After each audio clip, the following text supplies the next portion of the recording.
Okay, papalit tayo ng cabin filter ng sasakyan. Okay. So, basically tatanggalin mo lang to. Yung box compartment niya. Careful. Yeah, alam mo naman tayo, minsan joker tayo pero madalas handyman tayo. Minsan technician. Yeah. Oo naman. So ito yung luma. Mahal na to. Ito replacement to. Can I see? Yeah, replace only nakalagay dyan. No? Replace. So may araw yan. Susundan mo lang. Pero itong ganitong klaseng filter, replaceable to. Kailangan palitan mo. Okay. So bumili tayo nito, heavy duty. So nakalagay dito. Did you get that one? Canadian Tire? Yeah, Canadian Tire. Okay. So this one is washable, Okay. reusable for up to, I don't know, it says $250 savings. Yeah, washable and reusable up to. So basically ito, walang nakalagay na arrow up kung saan ang taas, pero masusundan mo yan, may itong space na yan. Meron kasi yung lalagyan, ayan oh, nakalagay. So papasok mo lang siya dyan. Okay. Yan, and then ayan, may up nakalagay.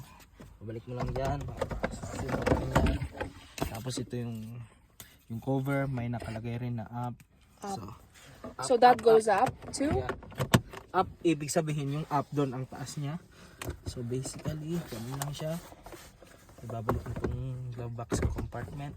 Okay.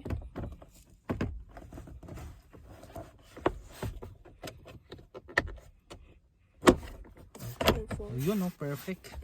So ito, tapon na to. Akin ito. Yes, si Mang Andres, bumira na naman. Are you done with my car? Yes. Thank you. No worries. So, start mo nga. Aircon. Aircon.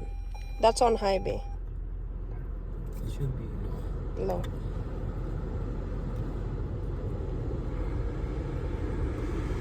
Whoa. So, basically, yung filter kasi doon lang gagaling yung amoy. Pero, na-stuck yun rin yung amoy dito. Oh. Kasi pagka We'll winter, test diba? it out. Pagka winter, ang air circulation natin galing sa labas. Bihira natin gamitin yung loob. So, na-stuck yung amoy. So, pinapalitan ko yung filter Yeah. para fresh air.